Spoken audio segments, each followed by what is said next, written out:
morning everyone. My name is Satyam Yadav and now I'm here to present my presentation on the topic of sample selection and size. So what is sampling? Sampling is a technique of selecting individual members or a subset of the population to make statistical inference from them and estimate characteristics of the whole population. Different sampling methods are widely used by researchers in market research so that they do not need to research the entire population to collect the actionable insight. It is also a time convenient and a cost effective method and hence forms the basis of any research design. Sampling techniques can be used in a research survey software for optimum derivation. For example, if a drug manufacturer would like to research the adverse side effects of a drug on the country's population, it is almost impossible to conduct a research study that involves everyone. In this case, the researchers decide to sample of the population each demographic and then research them, giving him her indicate feedback on the drug's behavior. Now, what is sample size? The sample size is a term used in a market research for defining the number of subjects included in a sample size. By sample size, we understood a group of subjects that are selected from the general population and is considered a representative of the real population for that specific study. For example, if we want to predict how the population in a specific age group will react to a new product, we can first test it on a sample size that is representative of the target population. The sample size is the case will be given by number of many population in that age group that will be surveyed. Now let's see the types of sampling methods.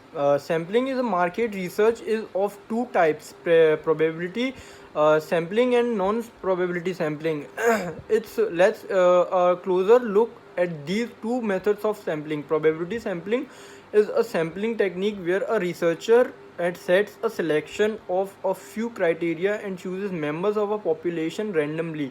All the numbers have an equal opportunity to be part of the sample with this selection parameter. Non-probability sampling. In non-probability sampling, the researcher chooses members for research at random. This sampling method is not a fixed or predefined selection process. So this market is difficult for all elements of a population to have equal opportunities to be included in a sample. Good morning everyone, my name is Sakshi Agarwal and I would like to continue with the types of probability sampling techniques. There are four types of probability sampling techniques. The first is simple random sampling. Simple random sampling is the best probability sampling because it's help in saving time and resources. It is reliable for obtaining information about every member of the population that has been chosen randomly. Each individual has same probability of being chosen and to be a part of the survey. For example, in an organization of 500 employees, the HR team decided to conduct a team building activity.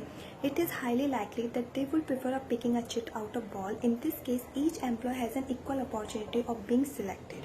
The second is cluster sampling. Cluster sampling is a sampling method in which the entire population is divided into small sections or clusters. Clusters are identified and included in a sample based on demographic parameters like age, sex, location, etc. This makes it very easy for survey creator to drive effective inferences from the feedback. The third is systematic sampling. Researchers use the systematic sampling to choose the sample members out of the entire population at regular interval. It requires a selection of a starting point for a sample and sample size that can represent the entire population. This method has predefined range, hence this method is least time consuming. Fourth is stratified sampling. Researchers use stratified sampling to divide the entire population into small groups and that do not overlap each other but represent the entire population. These small groups are well organized during the sample survey, and these can draw a sample separately. Further will be continued by Devansh. Thank you. Good afternoon to one and all present here. My name is Devansh Jain. I am student of BBA Section B, Semester 4. Till now in this presentation, we have discussed what is sampling, what does sample size means, what are the different types of sampling methods, that is the probability one and the non-probability one. Now further in this presentation, I'm going to take you towards what are the four different types of non-probability methods. So starting with the very first one, convenience sampling. This method is dependent on the ease of access to subjects, such as surveying customers at a mall, surveying them on busy roads, or finding customers on various public areas. In this method, researchers have nearly no authority to select the sample elements, and it's purely done based on proximity and not on representatives.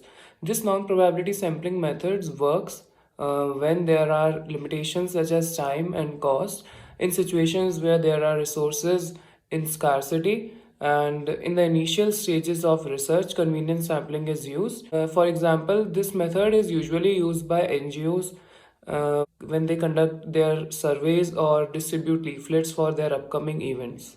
Now, moving on to the next method, judgmental or purposive sampling. Judgmental or purposive sampling are formed by the discretion of the researcher. Researchers purely consider the purpose of the study along with the understanding of the target audience. This method is generally used when researchers have to research on a topic such as, say, for instance, when they want to conduct a research on are people really interested in doing their master's course, so the people who gonna say no, they will be excluded from the sample. This is how this method works. Now moving on to the third one, ball sampling. This is the sampling method that researchers use when the subjects are difficult to trace. For example, it will be extremely challenging to survey the shelterless people or illegal immigrants at a particular place. In such cases, using the snowball theory, researchers can track a few recipients and take their interview to derive results. Even in some cases, when the researchers have to study on topics such as HIV/AIDS, not many victims would be really ready to respond to the questions. Still, researchers can use the snowball sampling method and can try to volunteer them and dig out their desired questions and answers. Now, moving towards the next one, the quota sampling method. In this method, the selection of members in sampling technique happens based on a preset standard. In this case, say as example is formed based on specific attributes. Now, when the sample is created, the sample will have qualities found in the entire total population. This is a rapid method of collecting samples. So this was it with my part. Now various other definitions that are often used in research like margin of error, confidence level, population size, as well as the formula of sample size will be explained by Uma. So thanks for watching, guys. Greetings of the day. My name is Uma, so I'm looking forward to talking with you today about these terms around the sample size. Number one is population size. This is the entire number of individuals on a population. In this formula, we use a finite population correction to account for sampling from population that are small, but you do not know how large you are able to use 1 lakh if your population is big. The sample size does not change, considerable for people larger. Number second, confidence level. The confidence level is the probability that the proportion that is true is contained by margin of error. In case the study was repeated and each time was calculated by the range, you do not expect the true value to lie inside these ranges for 99% of events. The higher the confidence level, the more certain you can be that the interval includes the true ratio. Third point is margin of error. The margin of error is the amount of accuracy you need. There is the or minus number that is often reported an estimated percentage at the confidence interval. It is the range where the population ratio is estimated to be and is frequently expressed in percent. Example, plus minus 2%. Be aware about your collection. Your information will probably be more or less than this goal sum because it will be dependent upon the proportion. Fourth point is sample size. Here is the minimum sample size you need to gauge the true population ratio. Note that if some people choose not to respond, if non-response is a chance and that they cannot be contained in your sample size is going to need to be increased. Generally, the higher the response speed, the better the curve will lead to bias in your point.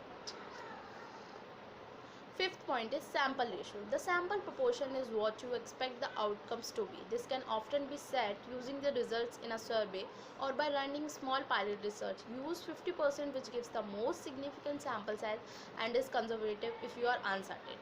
Notice that this sample size calculation uses the normal approximation to the binomial distribution. The sample ratio is close to 1 or 0, then this approximation is valid. Coming to the next slide, how to determine the sample size. We cannot test the entire population. The sample size is based on confidence intervals.